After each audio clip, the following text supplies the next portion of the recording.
शेतकऱ्याची मेहनत आमची जबाबदारी. प्रगत तंत्रज्ञानासह पिकांचे संपूर्ण संरक्षण. इडीमॅक्स बायोटेक, तुमच्या शेतीचा खरा पार्टनर. नमस्कार मित्रांनो, आपण आतापर्यंत हवामान अंदाजाच्या भरपूर बातम्या बघितलेल्या आहे आणि त्यामध्ये तुम्हाला सुपर एल निनो हे तुम्हाला बघितलेलं असून तुम्ही ऐकलं असेल. नेमकं हा सुपर एल निनो काय आहे?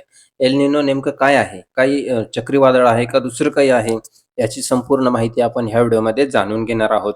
नेमकं ह्या एल निनोचा काय परिणाम महाराष्ट्रावरती होणार आहे आणि याचा मुख्य परिणाम आपल्या पावसावरती होणार आहेत का? यंदा पाऊस कमी पडणार आहेत का? मान्सून उशिरा येणार आहेत का?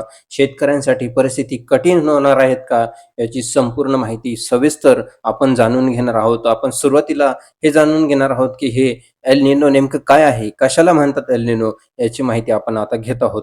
मग त्यामुळे चॅनलला सबस्क्राईब करा, व्हिडिओला लाईक करा आणि आपले गाव, तालुका, जिल्हा आम्हाला कमेंट करून नक्कीच कळवा. आणि दररोजचे हवामान अंदाज बघण्यासाठी अवश्य सबस्क्राईब करा आणि आपल्या मित्रपरिवाराला हे व्हिडिओ नक्कीच शेअर करा.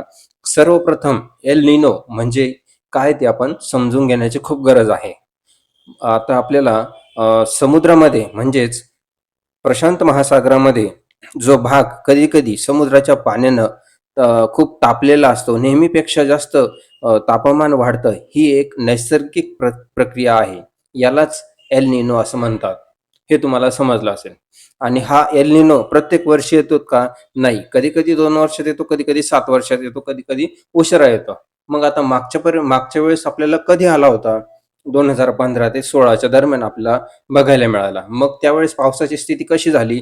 14% पाऊस आपल्याला कमी पडला 2015च्या दरम्यान. मग तीच परिस्थिती आता होईल का? त्यापेक्षाही हा एल निनो स्ट्रॉंग आहे का?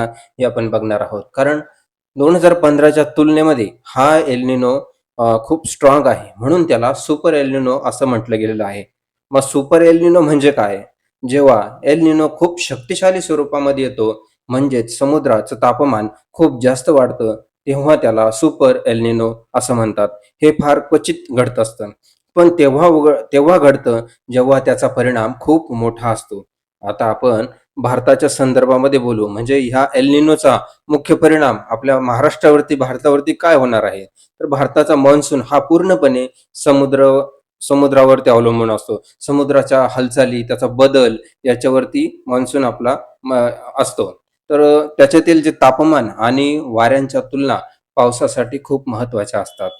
पण सुपर एल निनोमुळे समुद्रामध्ये खूप गरमीचं वातावरण होतं आणि तापमानामध्ये प्रचंड वाढ होती. त्यामुळे भारताकडे येणारे पावसाचे जे वारे आहे ते कमकुवत होत असतात. त्यामुळे सर्वात मोठा परिणाम जो आहे तो पाऊस कमी होण्याची शक्यता वाढते.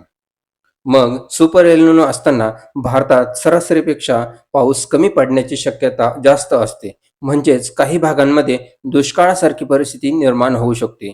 एवढंच नाही, तर दुसरा महत्वाचा मुद्दा म्हणजे मान्सून उशिरा सुद्धा होऊ शकतो. साधारणपणे भारतात मान्सून जूनच्या पहिल्या आठवड्यामध्ये केरळमध्ये दाखल होत असतो, पण सुपर एल निनोमुळे हा मान्सून उशिरा सुद्धा होऊ शकतो. याचा थेट परिणाम शेतीवर होत असतो, कारण शेतकरी पेरणीसाठी पावसावरती अवलंबून असतात. जर पाऊस उशिरा झाला तर पेरणी उशिरा होते, त्यामुळे उत्पन्नामध्ये खूप घट होत असते. तिसरा महत्वाचा मुद्दा म्हणजे पावसाचा पॅटर्न बदलतो. म्हणजे काय? की काही ठिकाणी खूप पाऊस पडतो, तर काही ठिकाणी अजिबातच पाऊस पडत नाही. म्हणजेच पाऊस समान प्रमाणामध्ये कधीच पडत नाही. यामुळे काय होतं की काही भागांमध्ये खूप दुष्काळ परिस्थिती, तर काही भागांमध्ये पूर येण्याची परिस्थिती सुद्धा आपल्याला बघायला मिळते. असा हा एल निनोचा परिणाम आपल्याला बघायला मिळू शकतो. आता तुम्हाला हा प्रश्न पडला असेल की मग पूर्ण भारतातच पाऊस कमी पडणार आहेत का? आता उत्तर आहे तसं काही नाही. सुपर एल निनो असला तरीही 100% पाऊस बंद होत नाही, की आता सुपर एल निनो ऍक्टिव्ह आहे मग आता पाऊसच येणार नाही, तसा कुठलाही नाही. काही भागांमध्ये आपल्याला चांगला पाऊस पडणार आहे, तर काही भागांमध्ये सरासरीपेक्षा सामान्य पाऊस पडणार आहे. याचा परिणाम फक्त शेतीवरच नाही, तर आपल्या दैनंदिन जीवनावरती पण होऊ शकतो. पाण्याची टंचाई निर्माण होऊ शकते. तसंच धरणातील पाण्याची पातळी कमी होण्याची शक्यता, वीज निर्मितीसाठी सुद्धा त्याचा परिणाम होऊ शकतो आणि उष्णतेच्या लाटा सुद्धा वाढू शकतात. विशेष म्हणजे हा जो भाग आहे, हा ग्रामीण भागामध्ये जास्त जाणवतो. शेतकरी, मजूर आणि पाण्यावर अवलंबून असणारे, त्यांना हा फटका जास्तीत जास्त बसतो. मग एक गोष्ट लक्षात ठेवणं खूप गरजेचं आहे. हवामान हा खूप विषय फक्त एल निनो किंवा सुपर एल निनोवरच सर्व काही अवलंबून नसतं. आता समुद्रामध्ये स्थानिक हवामान प्रणाली आणि इतर अनेक घटक सुद्धा पावसावरती परिणाम करतात. म्हणूनच 100% अंदाज हा अचूक असतोच असं नाही. पण सुपर एल निनो हा एक स्ट्रॉंग सिग्नल असतो. त्यामुळे आपण सावध राहण्याची आपल्याला गरज आहे. शेतकऱ्यांनी पाण्याचे योग्य व्यवस्थापन करायचं आहे.